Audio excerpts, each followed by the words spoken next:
Going well here. I want to thank the sheriff for having us. We're also joined by the Surgeon General of the state of Florida, Dr. Joe Ladapo.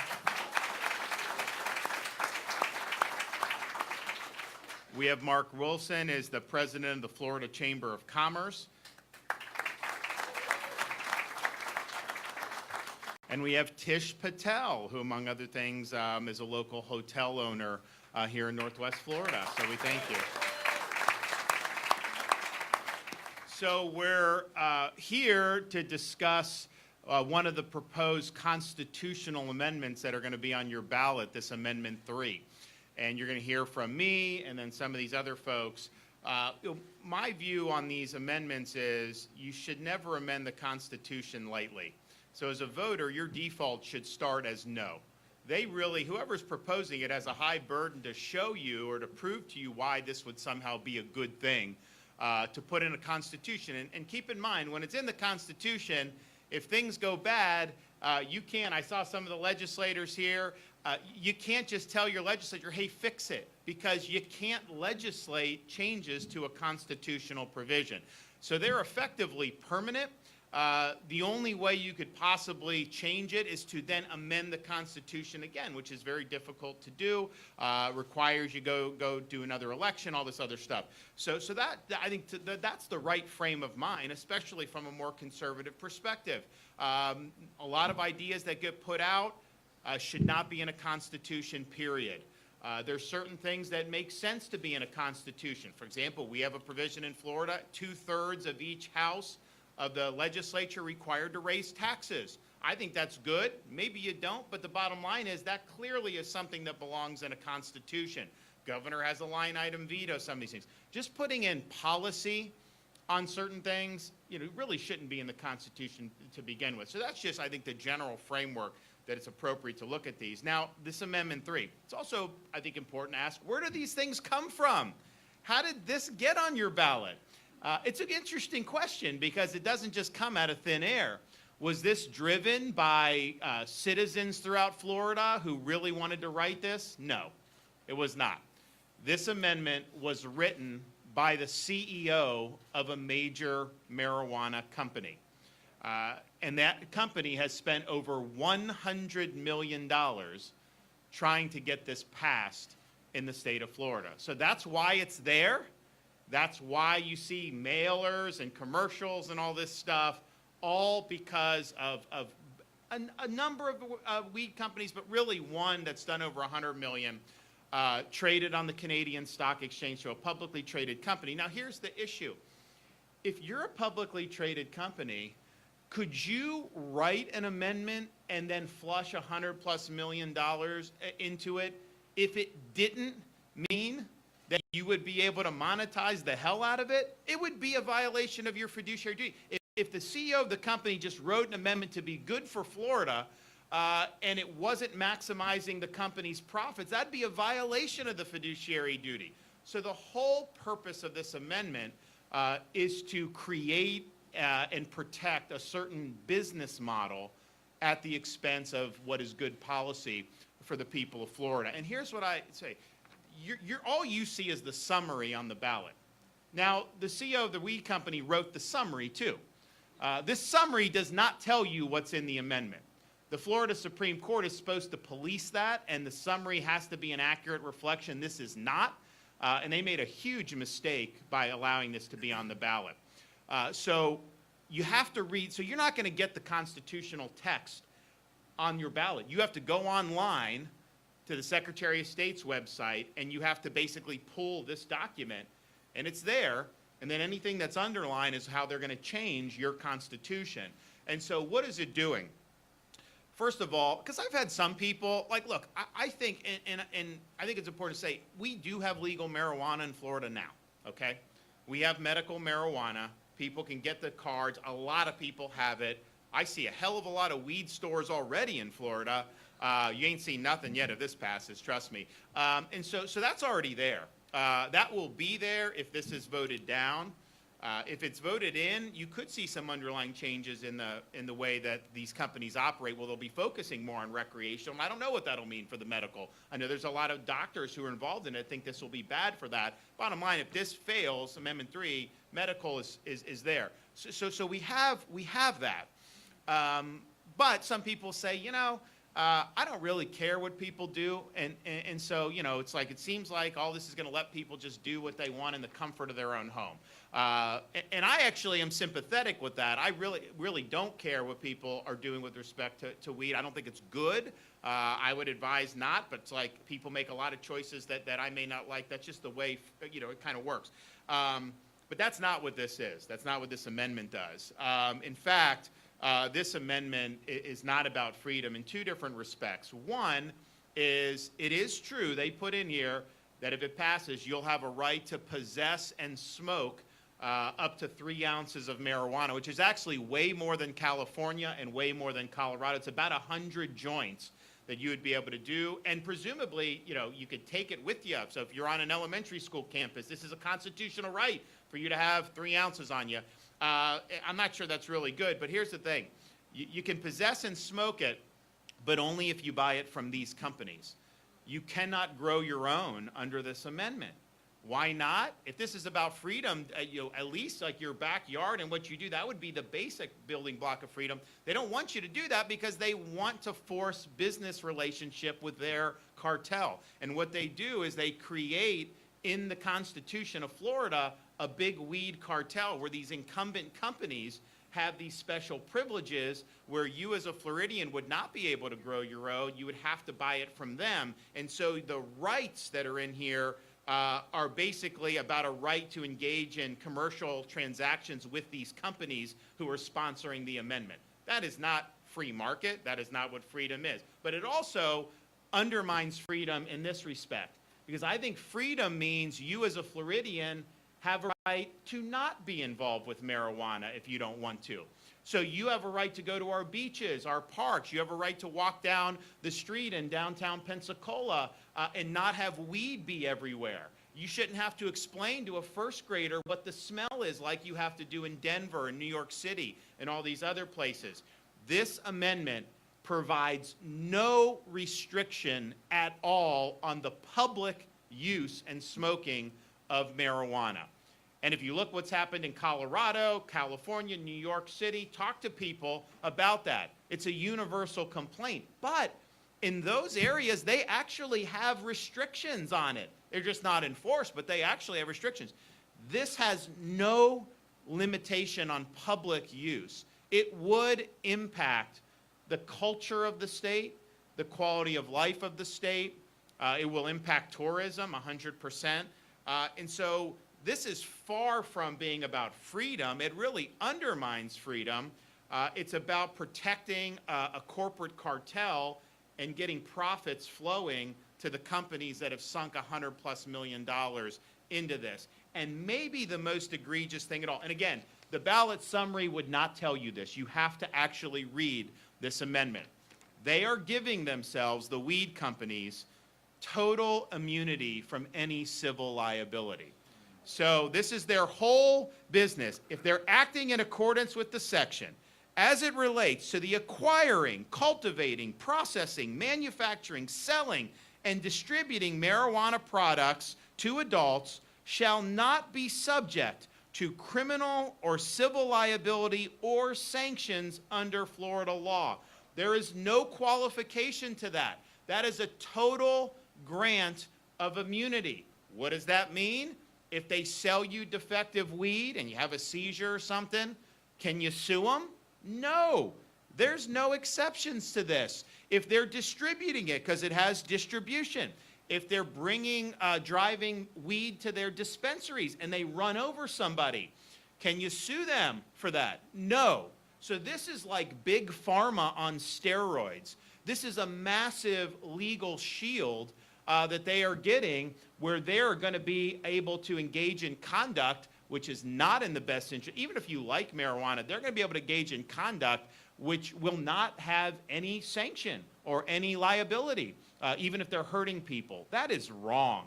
It is that's not good policy, period, but it is very wrong to put that in the Constitution of a state, and especially the state of Florida. So you would never know that that liability, that they're immune from liability if you just read the ballot summary.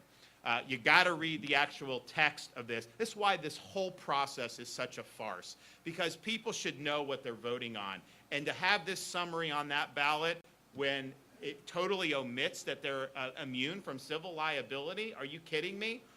This will cause huge, huge problems. And again, you will not be able to tell your legislator to go in and change it, because you can't change the Constitution through legislation. So this handcuffs the state of Florida to have these policies. And it's really, really inappropriate to be able to do that. So that is honestly, the chutzpah to write an amendment for yourself and put that in there. I mean, it takes a lot of gall to do that. I mean, really, are you serious? So that's what you're seeing there. Now, there's commercials saying nobody should be rotting in prison for smoking marijuana. Vote for Amendment 3. I agree with that, right? So I asked the Department of Corrections when they started making that argument, I wasn't aware that people are in prison for this. Can you look up how many? Because I would be willing to pardon them. The number of people in Florida prisons for using or possessing personal amounts of marijuana is zero. Zero. None. And if you look at marijuana offenses of people that are in, it's almost 100% where they have committed much more serious offenses. So for example, if somebody is driving while high and they kill somebody, you can't just do a breathalyzer, so you got to prove that they were high. Well, if they have a lot of marijuana on them, that would be proof as to them driving while high and causing the death of somebody. So of course you're going to charge that at that point. But in terms of personal use, people that are doing that, there's zero people in prison. And that's basically been the way Florida has operated for a long time. Now, if you think, well, maybe someday it could happen, tell your legislature to say, just doing this, if you're doing that in the private home, you will never be eligible for. I'm fine with that. But that is not a reason to vote for this monstrosity and this horribly written amendment. So that whole thing is nonsense. Now, they'll also say, oh, if you vote for 3, you're going to get money for schools and for law enforcement. There is nothing in this amendment that provides any money for education, law enforcement, or anything. That is just totally fabricated. And haven't we learned? Remember they told us if you had a lotto, then there would never be a need. We'd have all the money we'd ever need for education. It doesn't work out that way. I think most Floridians, when they see that, I think they're like, I may have been born on a Tuesday, but not last Tuesday. I mean, I don't think most people are that gullible to think that somehow this is going to do. But here's the issue with it. Because I don't even know if the legislature would tax it. But if you tax it, it raises the price. So what does that do? Since people can use it wherever they want to, on the beaches, it will increase demand. It will increase use. It will, 100%. So the market is going to get bigger.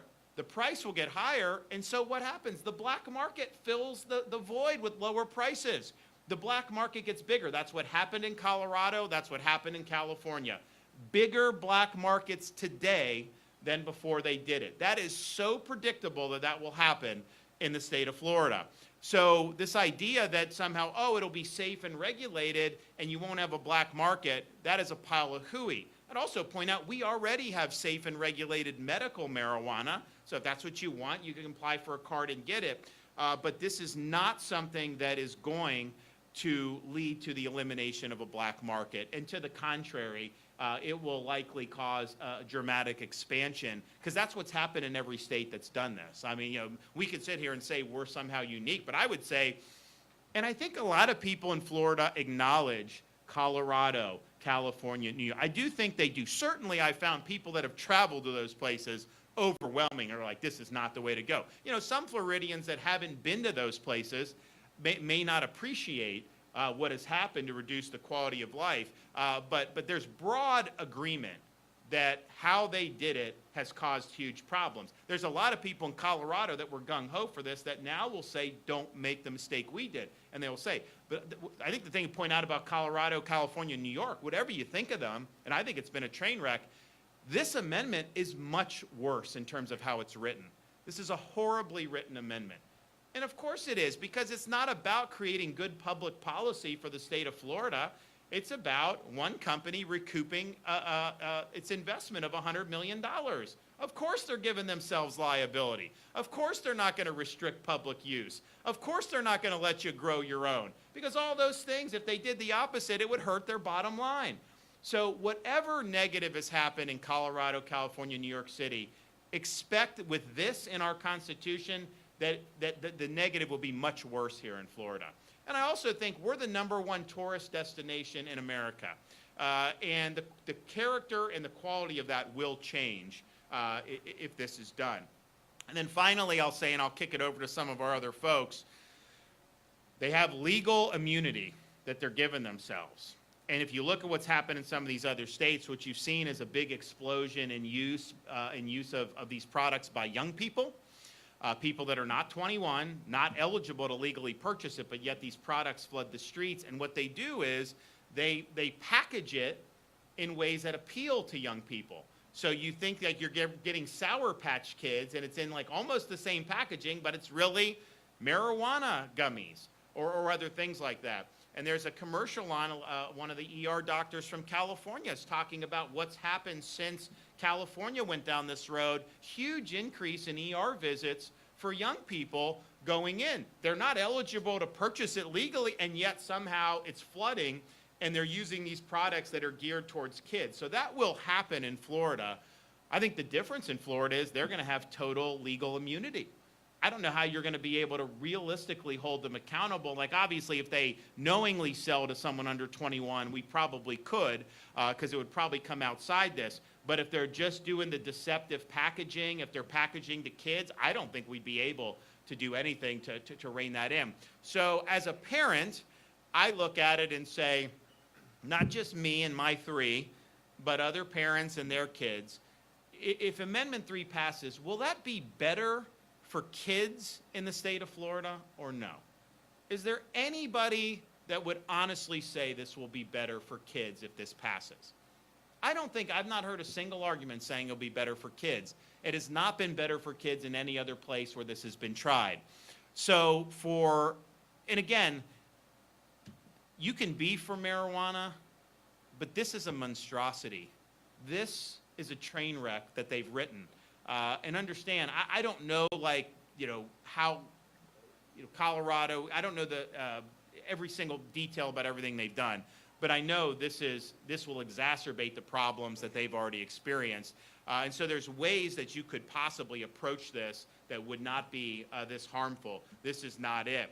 So all being told is, I'm obviously against this. I think it's a mistake. I don't think it should have been allowed on the ballot because of how misleading it is. I don't think it's right that one company would spend $100 million to try to get itself in the Constitution. There's a whole host of reasons why. But I think and I hope you will agree with that and cast your vote accordingly. But the main thing is go into it eyes wide open. If you haven't read this, how do you justify a yes vote if you haven't read the constitutional text? Not on your ballot. You got to go and do a little bit of digging. You got to do a little bit of research. And if you're not doing that, then obviously the default should be no, unless you really have a firm understanding of why this should be in the Constitution. There's nobody that can make a credible argument as to why, if you're going to, quote, legalize weed, that only the companies should be able to sell it and you shouldn't be able to grow it. That is a corporate carve-out, a corporate giveaway. No one can make an argument as to why they should be shielded from any civil liability for their business conduct. There's no other industry in the state of Florida that has total immunity from civil liability. And in fact, we've reeled in corporate welfare since I've been governor. Disney, they had a little fiefdom, and we reeled that back because that's not good government.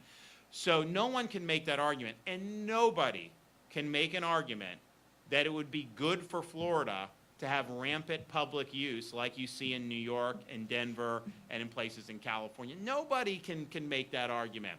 And so that's what you're getting when you do this amendment. And I just think it's this is not the way to do business. And I'm confident if people really understood this, I don't think it would have a prayer. But I'll tell you, I've had a lot of people come up to me and they're like, well, I saw this. Are the sheriffs for it? I'm like, no. Like, well, I saw a sheriff saying he was for it on TV. I was like, well, you should figure out why they're doing that, because I guarantee you there's more to that story. But bottom line is, you have the amendment. They don't want to give it to you on your ballot. They have a summary, which is inaccurate. But here it is.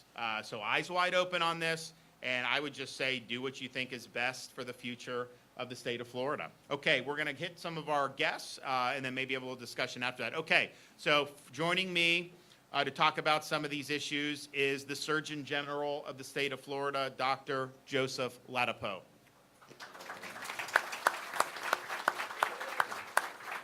Hey, good morning, everyone. Happy to be here with you guys this morning, and I'm happy to be with the governor and talking about this issue. And, you know, there are, I'm just thinking here, I didn't get enough sleep last night, guys, so not all the systems are online yet. But, so I've been in this job now for 3 years as Surgeon General. I was a professor and practiced medicine at UCLA before I came here. And, you know, and I've enjoyed my job. You know, we've done a lot of fun stuff over the last 3 years. I think a lot of things that have been very important, and I've certainly felt that they've been very important, and I've been really just really been warmed by the kind of feedback we've gotten in terms of how important some of the things that we've done have been to other people. And you know, we've had a lot of fun. And one of the things that motivates me, and I'm usually, you know, whatever's happening, I'm usually just very happy with it, and you know, just roll with the punches and do what we can. But one of the things that motivates me that does get under my skin a lot is when people are taken advantage of. And that really bothers me. I know it bothers the governor too. That's why he's fighting so hard and, you know, making these trips to educate Floridians about what's going on. And this is another example, and we saw many over the last few years, right? Things about, well, take the vaccine, it'll protect other people, you know, and that wasn't true. You know, put masks on your kids, that's how you're gonna save things and stop pandemics, that wasn't true. And people who said those things, who were scientists, knew that the data didn't support what they were saying. And it bothered me a lot because they were taking advantage of people's ignorance or people's shortness of knowledge. And this is another example of that. So the notion of, you know, not criminalizing something like marijuana use is very popular, right? And frankly, I'm completely on board with that, right? You do stuff, I mean, I'd rather people not use drugs for other reasons related to just how, you know, drugs diminish us. That's just, it's a fact. They snuff out our light, they diminish our power, our potency as human beings, our ability to connect with other people. So I'd rather people not use them. But if people were to use drugs privately in their homes, not affecting other people, who's got a problem with that? Very few people have a problem with that. And that sentiment, that you know, that compassion, that interest in, you know, other people being allowed to live their lives in the way they want to live their lives, is what this, you know, this sort of policy proposal that we're talking about is taking advantage of. Because that's the mirage that's being held in people's minds. I was talking just the other night to one of my neighbors who is, you know, he's as hardcore Republican as you can imagine. I mean, the guy is, you know, ravenously Republican. He lives in my neighborhood down in South Pasadena in St. Pete. And he was all in for it. And he's all in because of that notion, right? That appeals to our, you know, interest in letting people, to the extent possible, do what they want with their lives. The big problem is that the people are being preyed upon.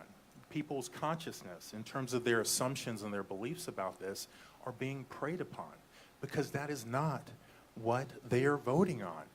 They are voting on a monstrosity. It is grotesque, the language that is, that's actually behind what folks are voting on. And the language is completely the opposite. It's not about freedom, it's about enslavement. And it's enslavement to companies. And it's the worst kind, because not only does what's being proposed limit people. People think, oh, I'll be able to grow it, and we can have a party and people can come over. That's not what people are voting on. That's not what the policy proposes. The policy explicitly states that you come to me to buy it, right? There are people who can sell it. There are companies you can sell it. It's not about you being free to do what you want. And they're preying on people's conscious, people's assumptions about what it means to decriminalize. And then, just to add insult to injury and really rub the salt into the wounds, there's language about immunity, legal immunity. Are you kidding me? I mean, if that thing were printed on paper, it would probably light on fire. It's just spontaneous combustion. It's just so imbued with just the very worst possible sentiments and energy. I mean, it is completely grotesque. And here people are, like my good neighbor, rabid Republican. I mean, he is very hardcore. He's a great guy. But, my friend, and I'm thinking about I'm going to give him a call, and I usually don't do this, but it bothers me to my core to see people be taken advantage of. It just bothers me to my very being. And, so you've had, it is truly grotesque, right? I'm gonna wave a freedom flag. You're gonna smile because we love freedom. We all love freedom. But really the details are that, it is enslavement. You're gonna be trapped in a relationship with me if you wanna do it this way. And it's gonna be a one-sided relationship, because if you have any problems, you're on your own. It is so disgusting. And I think the governor said the chutzpah. I mean, I don't know. How do you write something like that and look at people in the eye, and walk around and hold your head up, right? How can you do that? Where's the where's the humanity? So it bothers me, and I was really happy to come with the governor and his wife, the First Lady, to talk about some of the issues here. And, frankly, I really hope that people proselytize this, that people share with their neighbors and their friends what the facts are. Because so many of us, most of us, even me, before, frankly, I heard the governor talking about it, I was living in the mirage. Freedom, people get to grow it, do what they want. No, it's not that at all. It's not. That's what's being sold, but it's not that at all. And then on the health side, I'd mentioned already that I'm not a fan of people using drugs for various reasons, but there's a lot of objective health information that people should also know about. So one thing that's important to know is that when you look at states, because we're not the first state that has faced this, been at this junction, when you look at states that have done this in the past, there's research, there's data about the results in these states. And when you look at that, one of the things you see is that it clearly increases addiction. People we grew up thinking, marijuana is like peace, love, all that good stuff. But the marijuana that people were smoking decades ago is not the marijuana that's available now. The marijuana that's available now has much higher levels of THC, and heaven knows what else these guys are doing when they've been sort of specializing the type of crop that grows and they sell. So addiction is absolutely a thing that is fairly common with marijuana that's used and states that have enacted policies like this. It's totally a thing, and it's not pretty. I mean, it's almost ironic that we'd be talking about policies that encourage drug use, considering all the carnage that every single person just about has either been directly or indirectly affected by the addiction that we've seen with opioids, right? That, by the way, my colleagues as physicians helped bring into creation. You know, I mean, we blame the pharma companies plenty, and they certainly bear a lot of responsibility, but it didn't happen by accident. Just like even this, people doing things that, you know, that are against their best judgment, were they to actually think about what it was that they were doing, isn't happening accidentally. Another important thing on the health side that parents should totally know is that the evidence is very strong, and I think frankly conclusive, that marijuana use increases the incidence of schizophrenia in young people. And it's much worse in boys than girls. 200%, 300%, 400% increased risk of schizophrenia. Huge increases. These findings, it's been shown in Denmark, in countries in Scandinavia. It's been shown in the United States. It's been shown in other countries. It's a consistent finding. It's worse in boys than girls. It clearly is a risk, and even the New York Times, these data have been available for over 10 years, but even the New York Times now is writing about it and warning parents. You know, they had an article about a year ago, they had another one about a week or two ago talking about this. Other things, car fatalities.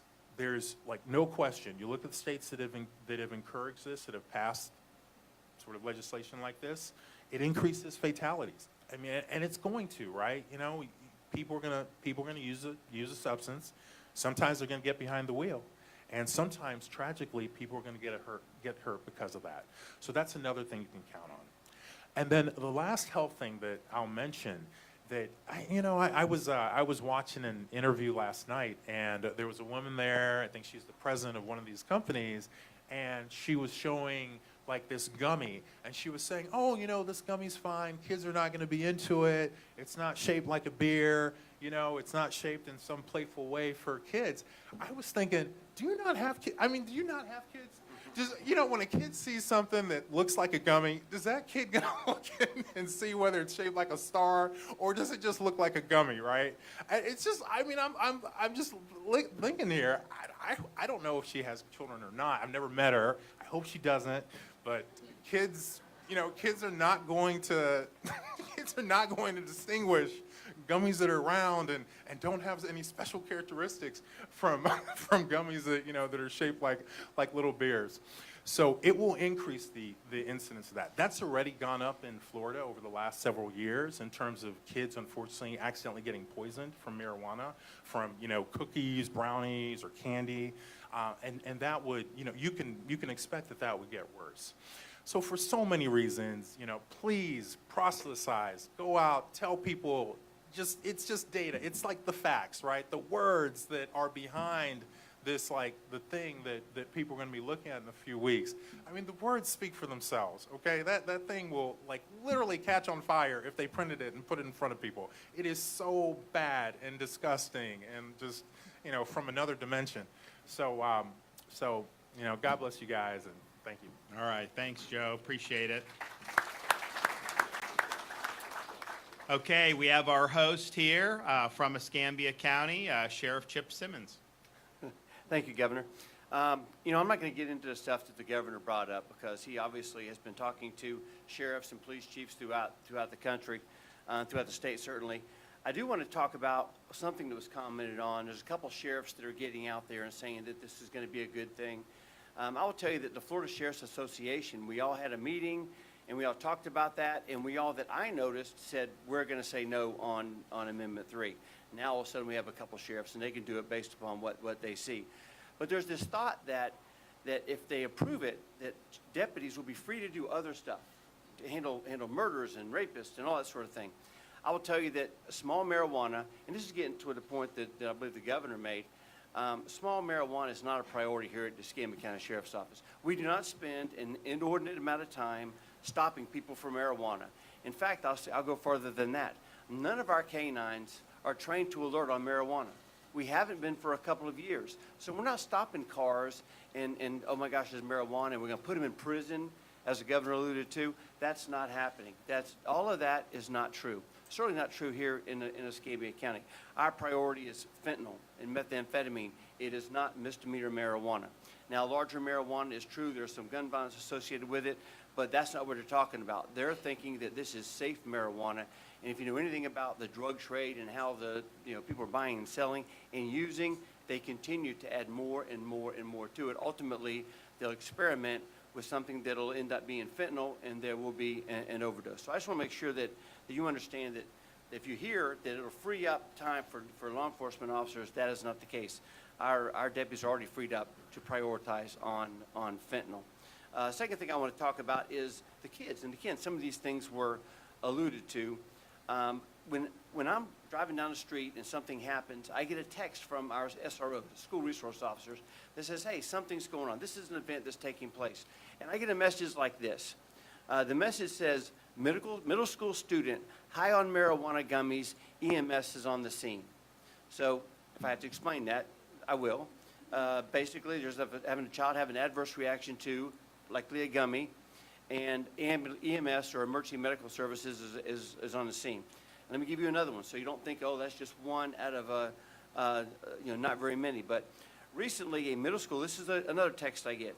14 students experienced negative effects of marijuana edible gummies. All sought treatment, some by their parents and some by ambulance. They were experiencing difficulties breathing, and many having very much trouble breathing. These are the messages that I get during a regular work day because these kids are in school. These are all middle school kids. So this happened to be at a middle school that I was nearby. Me and my chief deputy, we drove by there, and what do we see in the front of this middle school? We see 14 middle school students, most of them females. Some of them were being loaded into an ambulance. Some of them had parents that had pulled up in tears, running towards their kids, and there were 2 middle school kids on a table or a gurney, and just crying their eyes out because they have no idea what's happening to them. This is not uncommon. These are just 2 of the messages that I've received. 114, one kid. This is what we're talking about. I think the doctor's talking about you don't have to look like bears or stars or planets or something. They just think it looks like candy. At the younger ages, at the middle school ages, there's a little bit of an experimental thing there, and there's some peer pressure there. And I think that this is a problem for us. It's a problem for you. It's a problem for every community. Because if this is approved, you think this is going to be alleviated? No. This is going to be tenfold, 100-fold. There's going to be more edible gummies. There's going to be more marijuana at houses where kids can take that to school and share that with other students. And ultimately, this can impair them and cause them some what I understand to be lifelong situations. I will just lastly tell you, because a lot of stuff has been gone over by the governor and the doctor there. I've spoken to many law enforcement professionals in Colorado and in California. We have a lot of conferences, and they all, when I ask, well, we have this on the amendment, what do you think? And all of them shake their head no. Do not let it happen. None of them say that passage of this type of legislation or this type of an amendment makes their community better. Our community will not be better. Now, I haven't gotten out and said, I'm all against this. I haven't held signs up, but I can tell you what I see. I see this, and when I'm asked the question, am I support of Amendment 3, the answer based upon what I know, based upon what I see, based upon what I hear, is an absolute no. Thank you. Thank you. Okay, very good. And I think that's Sheriff made an important point, because this is another one of these kind of canards that gets thrown out there. We have the best law enforcement in the country in Florida. We're the best law and order state. We recruit people, come from all over the country to be able to work. You've given out bonuses that we did and all this stuff.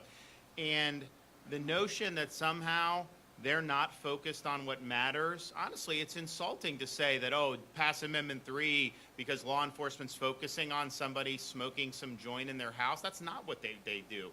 No one's in prison for that. So it is not going to do, it's going to make their job probably more difficult, because it's going to change all these different things. There's going to be more crashes they're going to have to respond to. There's going to be all these other things. But the notion that law enforcement in Florida is somehow focused on the wrong things, that is not true. That's part of the reason we have lower crime rate, because they're focused on the right things. So that's a total canard, and I don't think Escambia County is any different than anywhere else in the state of Florida. You know, they're focusing on the things that make the difference for the community, and we don't have people in our prison system just simply for using marijuana. Okay, Florida Chamber of Commerce, Mark Wilson. All right, well, Governor, thank you very much for being here, and Doctor, thank you for your words, too. So I'm Mark Wilson. I serve as president of Florida's Chamber of Commerce, and I'm here to give perspective of why this is so bad for local businesses all over Florida. And Governor, on behalf of all of us, I want to thank you and First Lady DeSantis for you to go all over Florida and actually try to protect us from Amendment 3. So many governors and mayors across the country have spoken out against this after it passed. And they're all warning us not to do it. And for you to have the courage to get in front of this, this is like a book cover where everyone loves the sound of the book cover, but what we're now learning is what's on the inside is absolutely terrible. There's not a single good reason to be in favor of this. And for the First Lady to go around and talk about moms and dads, who wants to bring their kid to a park and have to leave the park because it smells like marijuana, only to go to a local restaurant and have the restaurant smell like marijuana. And then you're gonna complain to the restaurant owner, hey, do something about this. You know what? They're not gonna be able to call the sheriff. They're not gonna be able to ask the people to leave. Because if Amendment 3 passes, that's what happens in Florida. So in my role at the Florida Chamber, we have companies that are participants in every county of Florida. And I gotta tell you, our economy's growing. Just since the governor's been in office, our economy's grown 30%. Do you know Florida is now the 15th largest economy in the world, $1.7 trillion? And right here in Pensacola, you need to generate 13,000 new jobs by 2030. And so when it comes to what's best for families, we've already heard that today. There is nothing in this for families. It's only negative for families in this part of Florida and all of Florida, right? What about local businesses? We have 10 million people in Florida who work. Local businesses are what makes the economy work. Local businesses are going to be powerless to do anything about this, right? There's a reason the people on the billboards, the lawyers on the billboards love this, and it's because law enforcement and local businesses aren't going to be able to do anything about this. This is a field day for the lawyers, and the governor talked about all the challenges with this. But here's the deal. The only people who benefit from Amendment 3 are the people who grow drugs and sell drugs. All 23 million of the rest of us, we all lose if Amendment 3 passes. So the people that have paid over $100 million to put this on the ballot, the lies that are in the language, the lies that they're trying to trick all of you. And I know it's the fall and I know it's Halloween. This is the biggest trick going on in Florida right now. They want you to believe one thing, and they're hoping we're all too stupid to read the language and see what's in it. So only 3 states in the country have passed this dumb idea by more than 60%. And we all need to work together to make sure that Florida is not the 4th state to fall victim to this really stupid idea. This is horrible for families. It's horrible for safety in our communities. And it's horrible for local businesses all over Florida. And the Florida Chamber is proud to stand here and ask you all to vote no on Amendment 3. We've got a good thing going in Florida. Our economy's growing, and we need to keep that going. We don't need to put things in our way that are going to slow us down and cause people to leave here like they are Colorado and others. Last thing I'd like to say, Governor, is I've chaired our National Association of State Chambers, which means I know every single state chamber president in the country, and I have called almost everyone or met with the states that have passed this. Talked to the Colorado Chamber president just this morning. Every single one of them has said, this sounded like a good idea, horrible idea, stop it while you can. And in the case of Colorado, they all thought they were going to bring in a lot of money. They now have state agencies trying to figure out what are they going to do because the money didn't materialize. This is a total gimmick. It's a total scam. We need to vote no on Amendment 3. Thank you.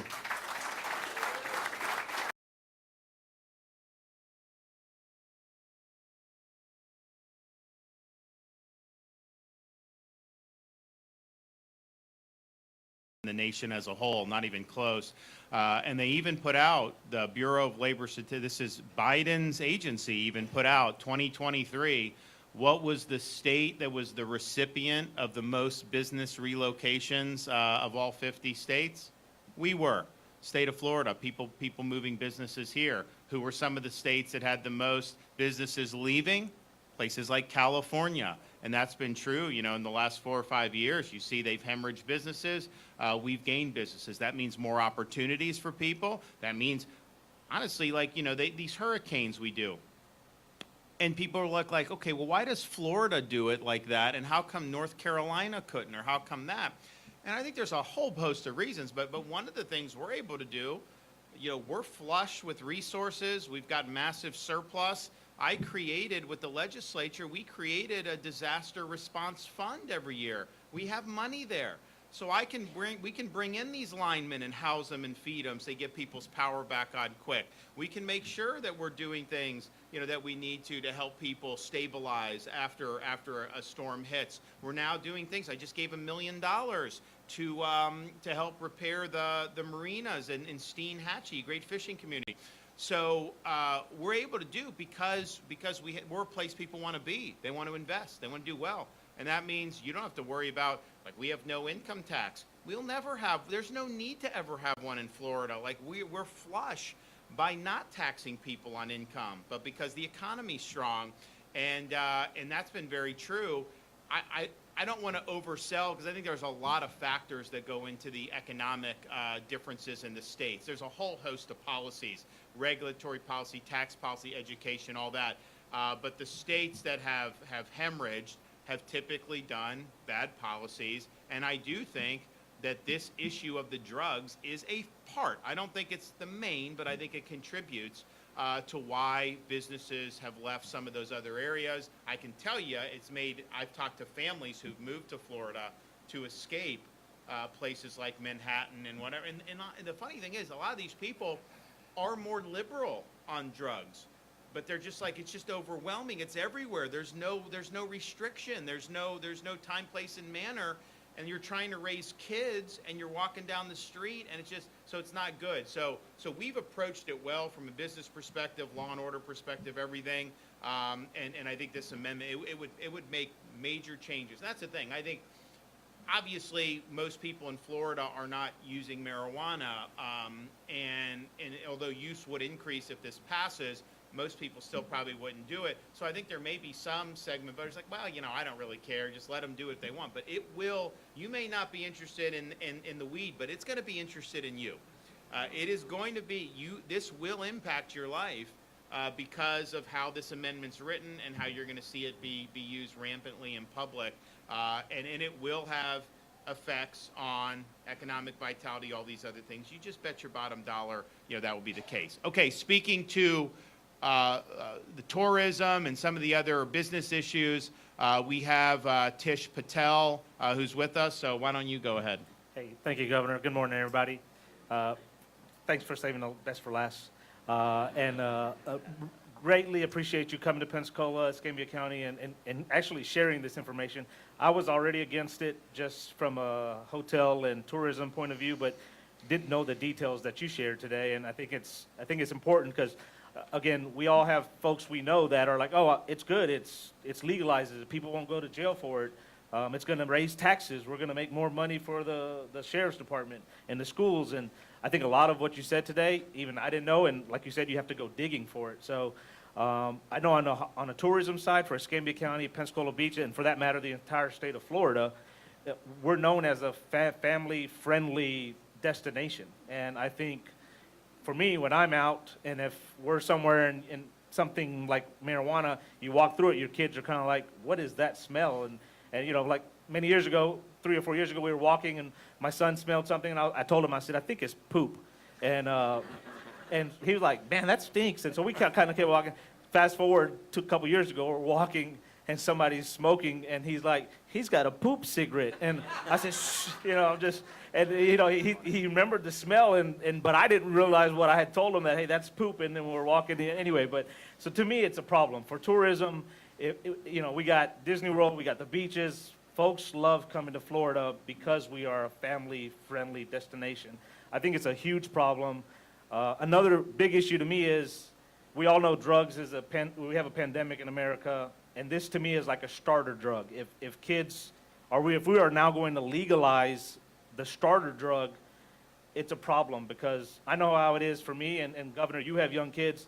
We try to put our kids with parents of other who think like us. And we all know that your kids are a byproduct of the 5 or 6 people they hang out with. So you're always kind of scared, and you're like, hey, who's your friends and what do they do? And kind of like what Chip Simmons said today, where 14 kids, ate some gummies. And many of them may not know that, hey, this is illegal or this is a drug. And now we're going to legalize this and make it easy for people to get, for kids to get. I think it's a huge problem even further down the line when they get older. If they've started at a young age with something like this, I think it's detrimental to us. And I think it's important, and I think I'm glad and I'm thankful that you came here and took the time to teach us all what this means and how detrimental it can be. Sure. And, I remember, there's a function in Las Vegas every year for the Republican Jewish Coalition. And I have spoken at it for many years, but I will remember distinctly, this was several years ago, maybe after the 2020 election, maybe 22, where, you would go and it would always be at the Venetian, which is a great hotel. I don't really do the gambling, but they've got great restaurants, everything. And so, I'd go, I'd speak, I'd stay a night, come back. Once Nevada did the weed, I'm going, this is a beautiful hotel, and I'm walking down the hallway to my room, and the stench, it was really, really noticeable. And so, the issue would be okay, if I have a choice to make, is that the hotel experience that I want, or would I rather have one where I don't have that? And I think a lot of people would choose not to have that. So I do think it's going to impact tourism, and I think business owners have kind of wise to the language of this, because some people say, well, you know what, if people want to use it at home, I'm not going to let them use it in my hotel. I'm not going to let them use it in my restaurant. You got to read this. You got to read how this is structured. It is not going to be where you can just say no. It is not going to be where that's going to happen, because no one can face a sanction for smoking it. And so if you're doing it, there's no sanctions, no civil liability, and no criminal. And so how does it get enforced? And what I would say, what law enforcement will likely do is just say, even if there is hey, they've said it's a right, we're never gonna do anything. And I don't think you're gonna see help with law enforcement. I think that's part of the reason why it runs rampant in the states that have restrictions on public use, because it's just the enforceability is no. So there would be no realistic way, even if it did restrict public use to do so. So people's private businesses and stuff, you will absolutely be impacted. I don't think there's any question. I think that's been true everywhere that's done it. So eyes wide open on this. They don't want you to read the actual text of the amendment. They want you to read the summary. The summary does not tell you everything you need to know. This is not the way to do business generally, where it's on like this. Voters should have the whole thing there for them to be able to do. That's not how it's going to be in November 5th, but nevertheless, eyes wide open. And I would say, when you're talking to friends, families, neighbors, just if they're on the fence on this, or even if they're planning on voting for it, just educate them on this. Because I don't think a lot of people honestly would go for this. The way they get to 60 is people not reading this. There's just too much bad stuff in here for it to get 60%. And I know they're doing a lot of spending, they're sending people mail, they're doing all this. But the reality is that's just trying to paper over the real serious problems with an amendment that's horribly written and is not written to benefit the state of Florida. It's to benefit the companies that are sponsoring it. That's just the truth. Why else would one company spend $100 million if it wasn't anything in it for them? That would be a violation of their fiduciary obligation of their shareholders if there wasn't anything in it for them. So that's why it's there. Wouldn't be good for Florida. And my thing is if everyone honestly understood every provision and this is still something people wanted, I would be disappointed, but it is what it is, right? But, my fear would be this passes a year from now, you got all these, oh, I didn't know it was going to do that. I didn't know. Oh, I didn't know. I wish we wouldn't do it. And that's been the truth in every other state that's gone down this road. They've had major buyer's remorse. So this handcuffs the state in the Constitution. So you can't just fix it, in the next legislative session. This would be permanent. Effectively, the chance of ever tweaking it is virtually zero, because you'd have to amend the Constitution again. So eyes wide open, and unless you're 100% sure this is good policy, you should vote no. They have the burden to convince you. If you have any doubts, if there's anything in the amendment you don't understand, any term that they haven't defined, any consequence that you haven't seen flushed out, you err on the side of preserving the Constitution, not adding more things in it, especially when you know that this was written by the CEO of one weed company that stands to benefit on the backs of Floridians. Okay, it's been great to be here. Thanks, everyone. We'll see you soon.